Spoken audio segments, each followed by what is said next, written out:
تنبيه وأمر واضح من الله سبحانه وتعالى ما استطعت أن أتجاوزه، وهي آيات عظيمة من سورة عبس. يقول الله سبحانه وتعالى: فلينظر الإنسان إلى طعامه.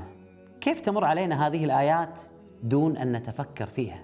هذه الآيات العظيمة جعلتني أبحث بحث كبير جدا كيف تصل لنا هذه الخضروات والفواكه.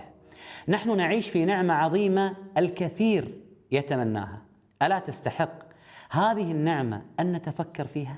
ذكر وموعظة ونور، فيه شفاء للصدور، وشفيعنا يوم النشور.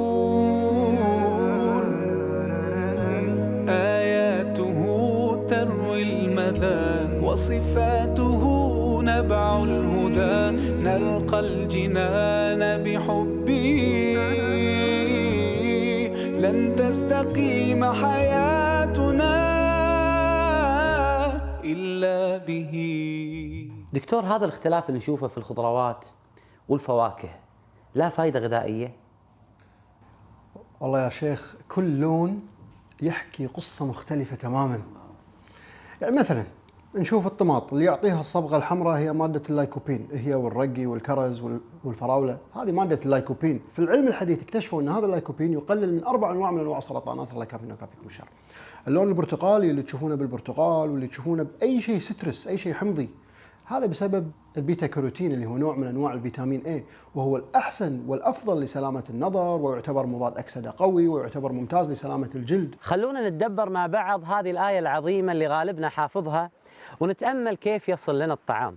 الله سبحانه وتعالى يقول: فلينظر الإنسان إلى طعامه، أن صببنا الماء صبا. صببنا الماء صبا أي المطر. من الذي يستطيع أن ينزل المطر غير الله سبحانه وتعالى؟ ثم يقول: ثم شققنا الأرض شقا. تكلمنا عن انشقاق الأرض وانشقاق التربة في برنامج فسير واحد، الجزء الأول بالتفصيل. السؤال: من الذي يستطيع أن يشق هذه التربة فينبت منها النبات غير الله سبحانه وتعالى وعز وجل؟ ثم يعدد الله سبحانه وتعالى علينا النعم من الأطعمة والثمار فيقول: فأنبتنا فيها حبا وعنبا وقضبا وزيتونا ونخلا وحدائق غلبا وفاكهة وأبا متاعا لكم ولأنعامكم. تخيلوا معاي لو اليوم نزل المطر مثلا في الهند، فانشقت الأرض فنبت النبات، ثم جاء هذا النبات بالثمر فوصل إلى بيوتنا مغلف. من الذي أوصل إلينا هذه الأطعمة مغلفة إلى بيوتنا؟ ومن الذي سخر لنا هذا؟ إنه الله سبحانه وتعالى. ماذا تعمل شركة جانتك خاصة من ناحية تخزين الطعام؟ Cantek bizim yediğimiz gıdaların %70'inin saklandığı soğuk depoyla ilgili çalışmalar yapıyor. ما هو التكنيك المتبع عندكم في التخزين خاصة تخزين الطعام؟ Şimdi birincisi şöyle bir olay var. Cantek soğuk oda için gerekli 3 tane elemanın 3'ünü de üreten bir şirket. Yani bir gıdayı saklamak için ilk önce izoleli bir yerinizin olması lazım. Bir tane kapısının olması lazım ve bunları soğutacak bir makinenizin olması lazım. Birincisi biz bunların hepsini beraber üretiyoruz. İkincisi her gıdaya uygun ayrı çözümler üretiyoruz. Soğan saklamak için yapılan depoda elma saklayamazsınız. Elma sakladığınız depoda hurma saklayamazsınız. Eğer patates, soğan saklamak istiyorsanız ilk önce bunu kurutmanız lazım. Sonra yavaşça sıcaklığını düşürmeniz lazım. Ondan sonra ancak 8-10 ay saklayabilirsiniz patatesi. Biz soğukta saklanabilecek bütün gıdaların saklanabildiği o sistemleri kurabiliyoruz. في أسبانيا يزرعون 200,000 زهرة لاستخراج كيلو واحد فقط من الزعفران. نور وأنس وحنين.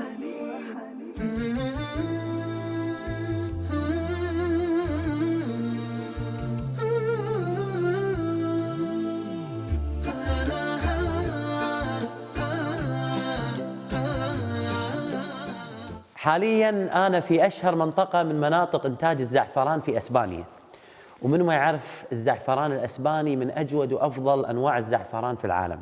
تعالوا معي نتعرف كيفية زراعة وإنتاج هذا الزعفران.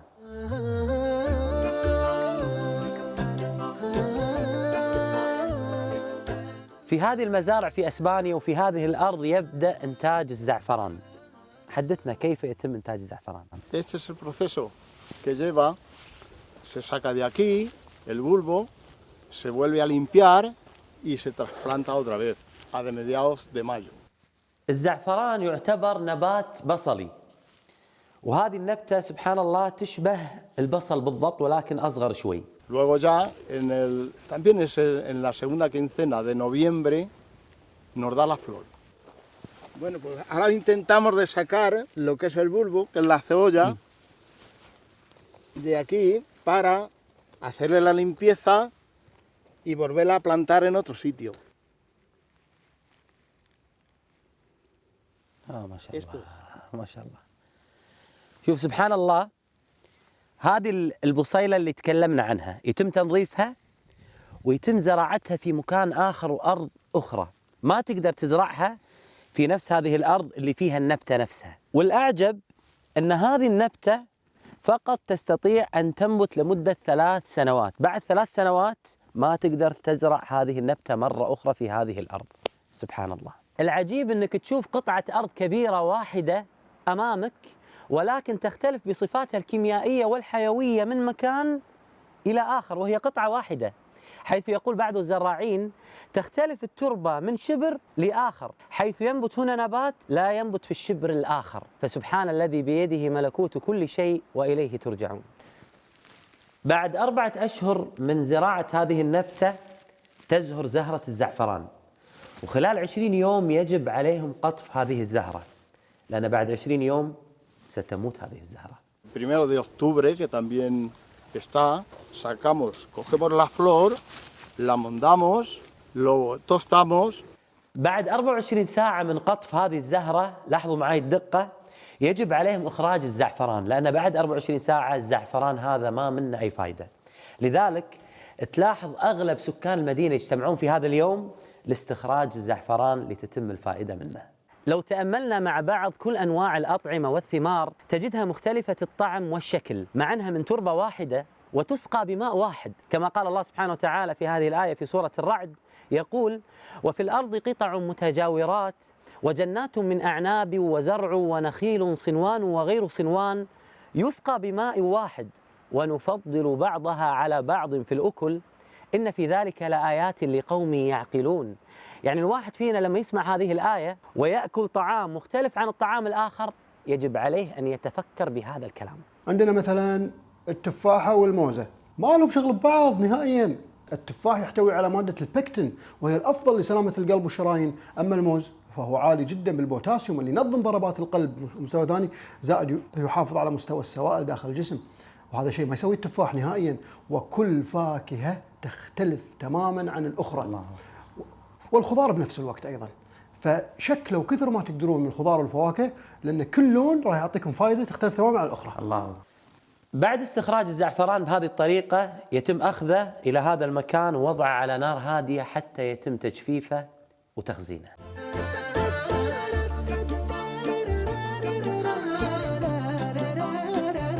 في هذا المصنع يعتبر المرحلة الأخيرة من إنتاج الزعفران، يتم تعليبه بهذه الطريقة الجميلة اللي تشوفونها. هذا الحجم يحتاج إلى 200 أو 250 زهرة زعفران عشان يعطيني 1 جرام من الزعفران.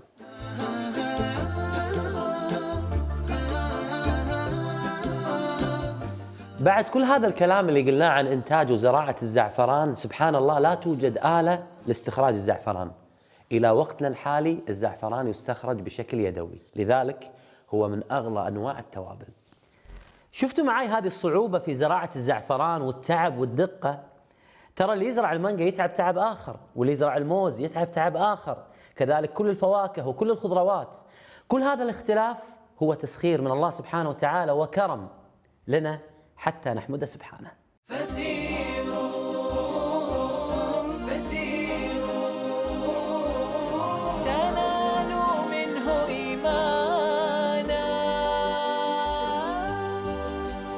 دكتور، كل الفواكه كل الخضروات لا شك أن لهم فوائد كثيرة، ولكن نبي نعرف عن أفضلها إذا تذكرها لنا.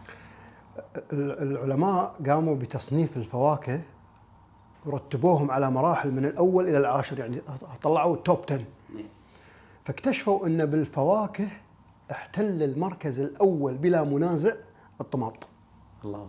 الطماط، وبسبب مادة اللايكوبين اللي داخلها، هذا مضاد الأكسدة اللايكوبين.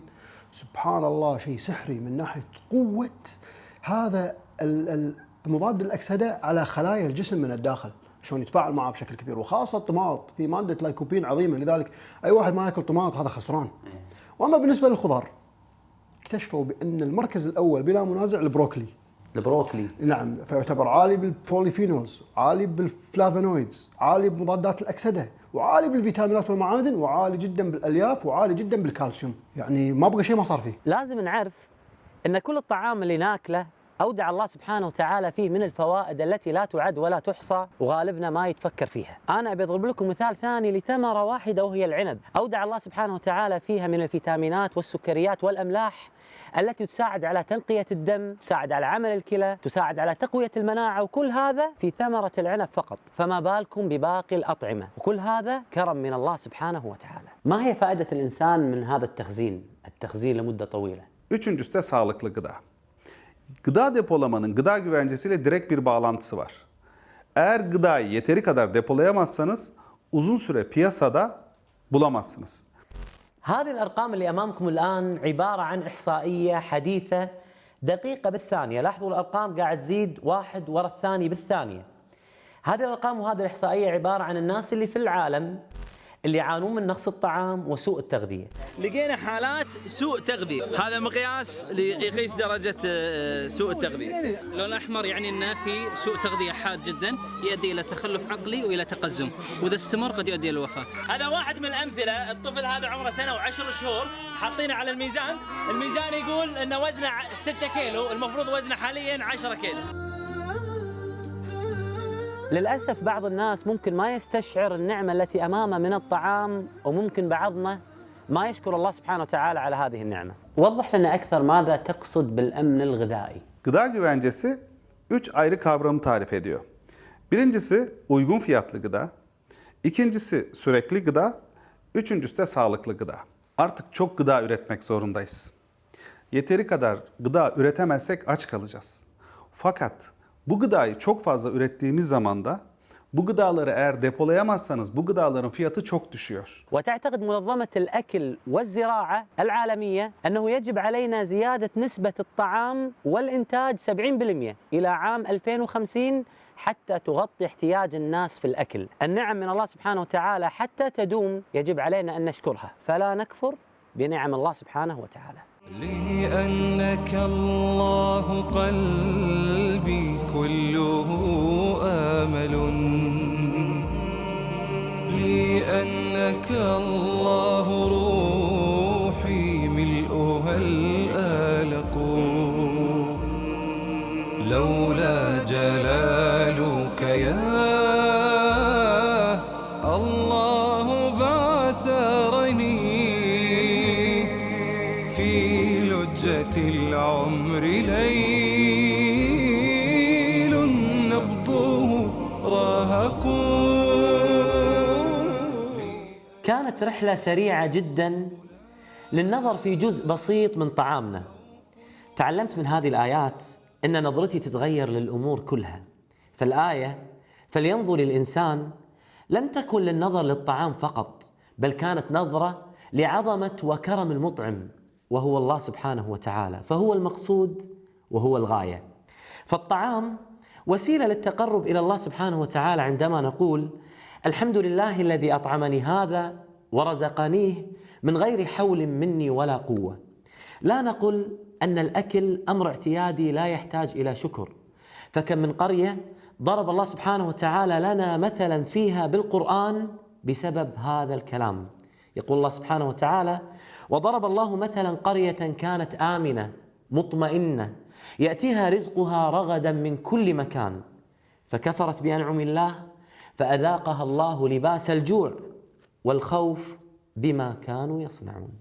سكت الوجود لأن حرفك قال حقا مبينا صادقا برهانا، أنت الحقيقة لا الظنون تعالى، من بالحقيقة أنزل القرآن، وحويت أسرار الوجود وبك الجمال لك الخلود. محكما وإذا العقول تاهت لحكمته تعود. وحويت أسرار الوجود وبك الجمال لك الخلود يا محكما وإذا العقول تاهت لحكمته تعود. أنا ما بيشعر أن هذا البرنامج هو برنامجي، هذا البرنامج هو برنامجكم. كل واحد فيكم ينوي من الآن أنه يكون داعية لله سبحانه وتعالى ولو بآية. ارسل رسالة أو صورة أو فيديو، وأنا بإذن الله راح انشر لكم كل هذه المقاطع اللي تكون مناسبة لعظمة هذا الكون، وأنها تكون تتكلم عن حكمة التشريع الإسلامي. ارسل الآن إلى موقع نون ولا تتردد.